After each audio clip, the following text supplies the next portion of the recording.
Chapitre 1. Don Giovanni. Je m'ennuyais. Debout, stratégiquement caché derrière le buffet, j'observais les gens rire et danser un peu plus loin au milieu du luxueux salon des parents de ma meilleure amie. « Bon anniversaire !» hurla un des fêtards un peu trop alcoolisé. D'autres s'empressèrent de suivre, répétant les hommages à Hélène qui avait soufflé ses bougies une demi-heure plus tôt. Celle-ci gloussait en sautillant au milieu de ses invités, pétillante et radieuse dans sa jolie robe rose. Je soupirais en jetant un coup d'œil à mon verre à moitié vide. Je finissais ça et je filais. Il était déjà minuit, personne ne s'offenserait de mon départ. Surtout pour ce que j'avais apporté à la fête. 3 bonjours timides, 2 merci à peine audibles, quelques ricanements aux blagues qui avaient fusé au cours du dîner. On ne pourrait pas dire que j'avais marqué les esprits par mon impressionnante présence, et ma sortie devrait donc pouvoir s'organiser en toute discrétion. Je portais le verre à mes lèvres pour une ultime gorgée, quand la reine de la soirée se jeta sur moi avec une telle violence que je manquais en rater ma bouche. « Lisa, Lisa, Lisa, Lisa, Lisa, c'est ma copine !» L'attitude d'Hélène me fit rire. Ah, l'alcool et ses effets. « Oui, je suis ta copine, oui, » confirmai-je en tapotant sa main. Elle s'affala contre moi, la tête sur mon épaule. Ses longs cheveux blonds ou dégradés habituellement soignés étaient tout désordonnés, et son maquillage commençait à souffrir de la transpiration liée à son intense activité sur la piste de danse. « Je suis vieille, Lisa, vieille et moche !» se désespéra-t-elle sur un ton de tragédienne. Je ne pus m'empêcher de pouffer. Si Hélène était laide, alors nous étions nombreuses à devoir nous inquiéter. Mais non, enfin, 26 ans, c'est le début de la vie. Ouais, en fait, je crois que j'en ai surtout ras-le-bol d'être célibataire. Je veux un mec, ronchonna-t-elle en tapant du pied. Son attitude était digne d'une gamine de 8 ans réclamant une sucrerie. Je ris nerveusement. Oui, alors, fais-moi confiance, mieux vaut être seule que mal accompagnée, hein. Elle me jeta un regard mauvais. Enfin, il était un peu bizarre, troublé par l'ivresse. Mais je connaissais suffisamment Hélène pour savoir qu'il s'agissait là d'une tentative de regard mauvais. « Tu penses à Théo, hein ?» Elle avait craché son prénom. Je baissai le nez, honteuse. Théodore Dobolny, analyste risque pour une grande banque française, mon compagnon par intermittence depuis 3 ans et, accessoirement, un bel enfoiré. Il était grand, brun, sportif, parlait bien. C'était tout le problème d'ailleurs, il parlait trop bien. J'étais tombée sous le charme et impossible de m'en dépêtrer. Nous nous étions rencontrés au-dessus d'un guichet de banque. J'étais venue récupérer un carnet de chèques pour mon patron. Théo passait derrière et s'était amusé du nom de la boutique.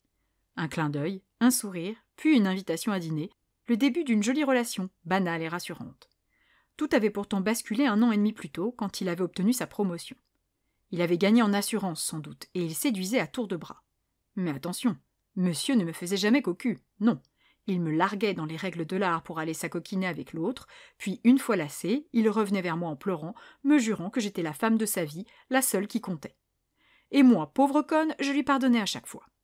Parce que je le trouvais drôle, intelligent, séduisant. J'étais bêtement tombée amoureuse. Oui, reconnus-je, il ne devrait pas tarder à me rappeler. Hélène secoua la tête. Je piche pas. T'es là à te languir. Oh, mais c'est l'homme de ma vie, alors que ce mec, c'est juste un putain de trou du cul. Le ton, trahissant répugnance et incompréhension, m'amusa. J'ai conscience qu'il n'est pas parfait, mais je laissai filer un soupir de dépit. Je l'aime. Rien de romantique dans cette déclaration. Je portais mes sentiments en fardeau. Mon ami d'enfance m'observa longuement avec une grimace de dégoût avant que son regard ne s'illumine d'une drôle de lueur. Le genre d'étincelle qui vous fait redouter le pire.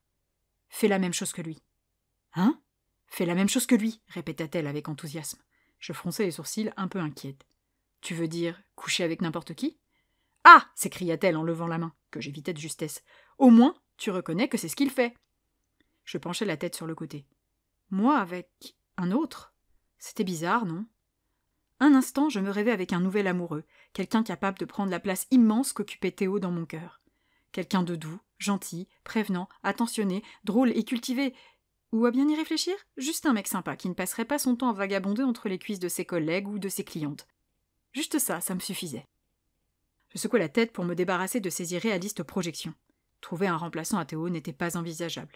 Qui plus est, ce n'était pas ce qu'Hélène venait de me conseiller. Oui, non, répondis-je donc en balayant sa suggestion d'un revers de la main. La drague, ce n'est pas mon truc. Je ne saurais pas aborder quelqu'un. 3 ans que je n'avais plus séduit, l'idée de me rejeter dans le grand bain des rencontres me décourageait. Les rendez-vous, l'investissement, les déceptions, les désillusions. Je ne me sentais pas capable de recommencer. Et puis surtout, il y avait Théo. Oh, suffit de se lancer, fit remarquer Hélène. Puis crois-moi, t'as largement ce qu'il faut pour te dégoter un mec potable pour juste une nuit à faire des folies. Ne te sous-estime pas, jolie petite fleur. Je rougis en observant ce que je portais. Croulant sous le travail à l'approche des fêtes de fin d'année, je n'avais pas eu le temps de passer chez moi me changer et étais donc venu directement depuis le magasin en jean, basket et pull en laine noire. Une tenue passe-partout qui ne me mettait pas particulièrement en valeur. J'avais même encore un peu de chocolat séché sur la manche de mon pull. Je n'oserais jamais, reconnus-je timidement. Oh, allez! Elle se colla à moi pour faciliter la confidence. Pierre Lucas m'a dit qu'il te trouvait charmante tout à l'heure. Bon, je te l'accorde, il pue un peu de la gueule. Mais franchement, il est d'une dextérité avec sa langue! Elle regarda le plafond en prononçant un silencieux « Oh mon Dieu !» Crois-moi, ça vaut le coup de supporter l'odeur. Je plissai les yeux, parfaitement mal à l'aise dans ce genre de conversation. Je vais passer, hein. Le bourgeois à la laine de bulot, je préférais éviter. Sinon, Félix, il n'a pas inventé l'eau chaude, mais il paraît qu'il a une énorme... C'est bon, ça va aller, l'interrompis-je dans un ricanement nerveux. Je ne vais plus tarder de toute façon, il se fait tard. Je posai mon verre vide sur le buffet, une table joliment décorée d'une nappe en papier rose fuchsia. Hélène se planta devant moi pour m'empêcher de décamper. « Oh, tu ne vas pas déjà partir? On doit faire un jeu, et puis, on s'amuse bien, regarde !» Elle fit un signe vers le salon où s'activaient les danseurs. Je baissai les épaules. J'étais crevée, je ne connaissais personne. Je ne pensais qu'à Théo qui devait être en train d'en culbuter une autre. « Hélène, vraiment, 20 minutes. Juste 20 minutes où tu fais l'effort de t'intégrer au groupe, et après, tu peux partir. » Je capitulai dans un soupir. « 20 minutes alors, mais pas une de plus. »« Parfait, » se réjouit-elle. Elle attrapa le verre que j'avais abandonné un peu plus tôt et le remplit d'une bonne louche de punch orange avant de me le tendre. Je m'en saisis à contre-cœur. « Et tu promets que si quelqu'un vient te parler, tu ne l'envoies pas promener. » Je levai les yeux au ciel. « Hélène, promets, allez !»« Quelqu'un venir me parler à moi, quand gravitaient ici ce soir toutes les magnifiques princesses issues de la même promo qu'Hélène ? Mais bien sûr. C'est promis, si quelqu'un m'aborde dans les 20 minutes, je ne le repousserai pas. » Je ne prenais aucun risque. Hélène hocha la tête avec un air satisfait. « Très bien. Et maintenant, éclate-toi » m'ordonna-t-elle en m'assénant une tape amicale sur la fesse. Je la regardais filer sur cette démarche envoûtante, ce petit roulement de hanche que partageaient les femmes de sa famille, avant de retourner tristement à mon punch. Hélène et moi nous étions beaucoup éloignés ces dernières années. J'avais beau nous considérer comme meilleurs amis, je devais bien reconnaître que nous n'en avions plus que le nom. Je passais beaucoup trop de temps à travailler pour oublier les écarts de conduite de l'homme de ma vie, et comme mon envie de ne pas en parler égalait son agacement face à cette situation, depuis plus d'1 an nous nous arrangions pour nous éviter. Ce soir était LE soir, et probablement que nous ne nous reverrions pas avant l'année suivante à cette même date. « Pardonnez-moi » s'excusa quelqu'un dans mon dos à qui je gênais vraisemblablement l'accès au buffet. « Oh, désolé » bredouillai-je en me décalant d'un pas. « Mais je vous en prie, il n'y a pas de mal. » Je l'observais se pencher au-dessus de la table pour attraper une bouteille de jus de fruits. Il s'agissait d'un grand garçon très mince, aux cheveux châtain clair, un peu longs et tout désordonnés. Les ongles des 3 derniers doigts de sa main droite étaient joliment colorés de différentes teintes, allant du bleu ciel au bleu lavande, une manucure originale. Il remplit son verre d'une dose de vodka à laquelle il ajouta une bonne rasade de jus d'orange. Je ne pouvais décoller mes yeux de ses mains, fasciné par sa grâce. Chaque geste était aérien, chaque mouvement délicat. Il leva le nez vers moi. « Vous en voulez » proposa-t-il en tendant la bouteille de jus de fruits dans ma direction. L'entendre persister dans le vouvoiement me surprit. Il ne s'agissait que d'une petite soirée d'anniversaire entre jeunes dans la vingtaine. Personne ne se vouvoyait ici. « Oh, non, merci. » Il reposa la bouteille un peu plus loin sur la table, avec toutes les autres. « Et vous êtes » s'enquit-il avec un sourire discret. Je ris. « Tu, s'il te plaît, tu » insistai-je. Le vouvoiement me mettait mal à l'aise. Il hocha la tête pour me faire comprendre qu'il acceptait ma requête. « D'accord. Alors, qui es-tu »« Lisa. Je suis une amie d'Hélène. » Cette annonce sembla le laisser perplexe. « Lisa ?» Je me grattais la nuque, un peu gênée. Je n'avais jamais rencontré ce garçon. J'ignorais quelles étaient nos connaissances communes, et donc ce qu'il savait sur mon compte. Lui avait-on raconté que j'étais la pauvre cruche qui se faisait tromper par son mec depuis 2 ans ? Oui, En fait, Hélène et moi fréquentions le même collège. Nous nous sommes un peu éloignés après mon entrée en lycée professionnel, mais... Je m'arrêtai là en le voyant secouer la tête. Apparemment, ce n'était pas l'explication qu'il attendait. « Non, ce n'est pas cela. Tu t'appelles réellement Lisa ?» Je clignai des yeux 3 fois, abasourdi. « Eh bien, bravo, non, en effet, ce n'est pas mon vrai prénom, mais comment as-tu deviné ?» Il haussa une épaule avec un air désinvolte, ne tirant visiblement aucune fierté de sa perspicacité. « Paraît-il que je suis fin observateur. Puis-je connaître ton véritable prénom ?» Cette façon de parler était en complet décalage avec l'ambiance de la soirée. Mais d'où pouvait bien sortir ce type ? Je ne pus m'empêcher de le détailler, en quête d'un indice. Il était vêtu d'une chemise bleu ciel, sans marque apparente, sur un pantalon noir banal. Le bout de ses chaussures en cuir était un peu râpé, et il ne portait pas de montre de luxe clinquante, De toute évidence, il ne faisait pas partie des amis proches d'Hélène, ces gosses de riches issus de son école de commerce qu'elle s'acharnait à me présenter dans l'espoir que je passe à autre chose. Il avait un visage très fin, si joliment marqué qu'on l'aurait cru maquillé. Ses lèvres étaient minces, son nez légèrement retroussé, et ses yeux en amande lui donnaient un regard mutin. Ce ravissant jeune homme ne devait avoir aucun problème pour séduire, et d'ordinaire je me serais méfiée de ce genre d'énergumène clairement hors de ma catégorie. Mais ses longs cheveux dorés, qui me rappelaient le caramel de Lucas, et ses iris, de la même couleur que mon praliné préféré, me donnaient envie de lui faire confiance. « À qui ai-je l'honneur » demandai-je. Il sembla enchanté de m'entendre lui poser la question. « Tu as devant toi un roi. » Je fronçai les sourcils. « Un roi ? Vraiment ?»« Oui, dit-il en me tendant la main. Je m'appelle Arthur, et je suis le meilleur ami d'un ami du petit ami de la sœur d'Hélène. » Voilà donc d'où sortait ce drôle de personnage. Je saisis sa main et la secouai timidement, un peu surprise par la douceur de sa peau. « Eh bien, enchanté, Arthur, le roi, le meilleur ami d'un ami de... C'est un peu trop long. » Il rit en reprenant sa main. 2 adorables fossettes apparurent au creux de ses joues. Mes parents avaient sans doute de grands desseins pour moi en me baptisant ainsi. Malheureusement, je pense que de ce point de vue-là, je n'ai pas été à la hauteur de leurs espérances. « Alors, quel est ton véritable prénom » insista-t-il. Je me cachai derrière mon verre pour le défier du regard. « Devine. » Le mot eut sur lui l'effet d'une gifle. Son sourire tomba et il s'empressa de secouer la tête, horrifié. « Non, c'est bien trop dangereux. »« Dangereux » m'étonnai-je. Il opina du menton. « Supposons que je trouve du premier coup. Tu pourrais être agacé que j'ai deviné si aisément. À l'inverse, si je me trompe et que je t'affuble d'un prénom que tu n'apprécies pas, tu pourrais te sentir offensé que je t'ai imaginé porter ce prénom-ci. Donc non, je ne veux pas deviner. Je préfère que tu me le donnes. » Je le fixais, les yeux grands ouverts et la bouche ballante. Je n'avais pas pensé qu'un petit jeu tout à fait innocent entraînerait tant de turpitude. Il attendait sagement que j'accepte de lui révéler mon prénom, son regard candide posé sur moi. Un regard qui me fait remonter le cœur dans la gorge. Je baissai le nez, un peu surprise par ces émois que je n'avais pas ressentis depuis très longtemps. J'aurais dû être raisonnable, finir mon verre et rentrer chez moi. Mais je ne pouvais pas. J'avais promis à Hélène. « Marguerite » annonçai-je donc tout bas. Ses yeux se mirent à briller. Dans d'autres circonstances, j'aurais pu penser qu'il était sur le point de pleurer. « Marguerite » répéta-t-il, émerveillé. Je replaçai discrètement mon col, en proie à des sentiments inédits. Avant ce soir, je n'avais jamais aimé mon prénom. Avant ce soir. « L'innocence » continua-t-il sur un ton passionné. « Une fleur simple et résistante aux vertus apaisantes. La candeur et la pureté. Quel admirable prénom. Pourquoi refuses-tu de le porter ?» J'éclatai de rire. Décidément, quel garçon étrange. C'était le prénom de mon arrière-grand-mère. C'est vieux. Oui, et ? Eh bien, c'est vieux, donc c'est moche. Il écarquilla les yeux derrière une mèche de cheveux châtains qui lui était tombée sur le front. Être vieux ne signifie en aucun cas être laid. Mes parents sont vieux, et pourtant, ils sont très beaux. Alors là, je restai muette, totalement démunie face à cet argument naïf et en même temps si difficile à contredire. « Disons que je ne l'aime pas trop, reformulai-je, un peu penaude. Il leva le nez avec un air pincé. « Tu as tort, c'est absolument charmant. » J'admirais mon verre avec le plus grand intérêt. Je ne savais plus comment reprendre la conversation et hésitais à m'éclipser. Arthur ne parlait plus, absorbé par ses pensées. « Mais pourquoi Lisa » interrogea-t-il soudain.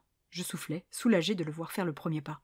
« Oh, ça, c'est une longue histoire. »« J'ai tout mon temps, » répliqua-t-il en s'appuyant contre la table derrière lui.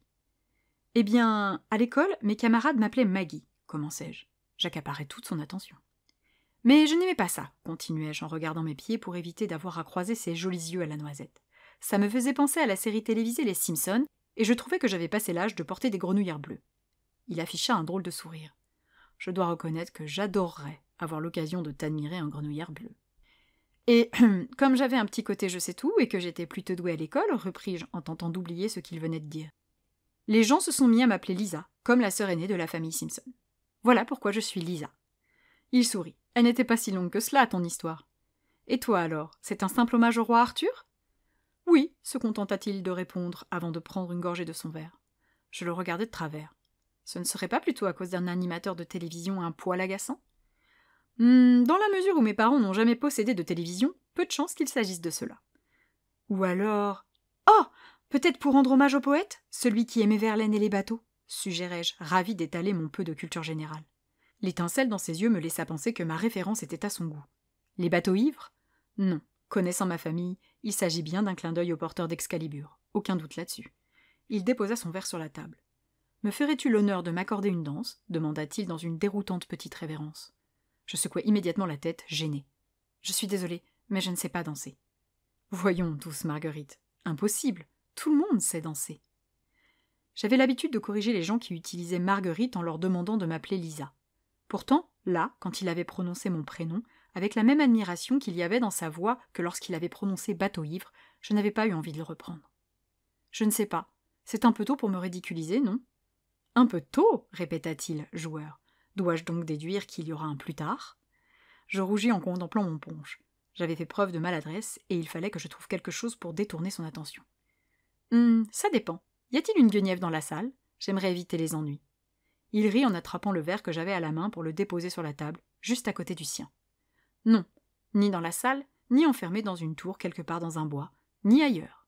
Sa main se saisit avec délicatesse de la mienne. La tour dans les bois, ce ne serait pas plutôt Rapunzel ? Demandai-je, tandis qu'il m'entraînait vers le milieu du salon où dansaient quelques amoureux sur une balade au piano.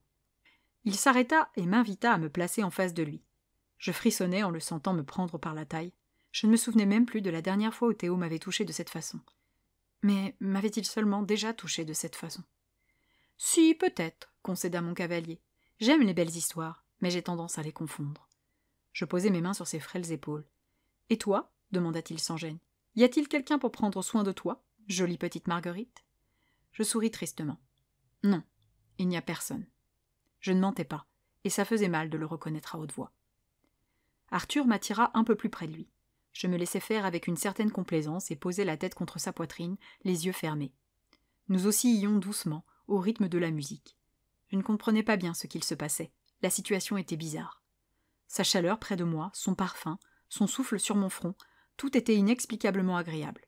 Cela n'avait aucune logique, mais j'étais bien avec cet inconnu. J'étais même vraiment très, très bien. « Qu'est-ce que tu fais dans la vie ?» me demanda-t-il tout bas. « Je suis artisan chocolatier. » Il pouffa. Je me redressai, un sourcil levé. « Quelque chose de drôle ?» m'enquis-je légèrement piqué. « Oh, non, non, mais tu vends des chocolats, c'est ça ?» Je me renfrognai. Me prenait-il pour une menteuse ? « Non, je suis artisan chocolatier. Je crée et fabrique des bonbons de chocolat. » Un sourire repentant se dessina sur ses lèvres. « Excuse-moi, mon intention n'était pas de te vexer, mais la plupart des gens enjolivent toujours ce qu'ils font dans la vie. Je suis parfumeuse sortira de la bouche d'une simple vendeuse de fragrances bon marché. Je suis banquier dans une grande banque multinationale se retrouvera sur les lèvres d'un pauvre guichetier de banque aux journées longues et monotones, et un agent de maintenance désignera pompeusement la personne qui fait le ménage dans un supermarché. Cela permet sans doute de rendre sa vie plus belle, mais moi je trouve ça triste. La vie est ce qu'elle est. Pourquoi tricher ? Je me plongeais dans ses jolis yeux aux reflets pralinés. J'aimais cette vision des choses. Je ne triche pas, et je vis vraiment de ma passion. Ma façon de parler ne lui laisserait aucun doute sur l'amour que je ressentais pour mon métier. Depuis bientôt 2 ans, je ne vivais d'ailleurs plus que pour ce dernier. Quelle chance ! Il y avait quelque chose de malicieux dans sa voix. De toute évidence, il attendait que je lui retourne la question. « Et toi, que fais-tu dans la vie ?» enchaînai-je donc. « Je suis fleuriste. » J'arrêtai de danser pour me redresser, l'œil sceptique. S'agissait-il d'une basse technique de drague destinée à séduire la Marguerite que j'étais ? « Je te promets que je suis fleuriste, » insista-t-il rieur. « Mouais, fis-je en me replaçant contre lui pour reprendre notre chorégraphie. Tu livres des fleurs en mobilette, quoi. Ah, ça m'arrive, oui, mais ce n'est pas ce qui occupe la plupart de mes journées. » Nous restâmes silencieux quelques instants, profitant de la musique et de son rythme lent, prétexte à nous serrer l'un contre l'autre.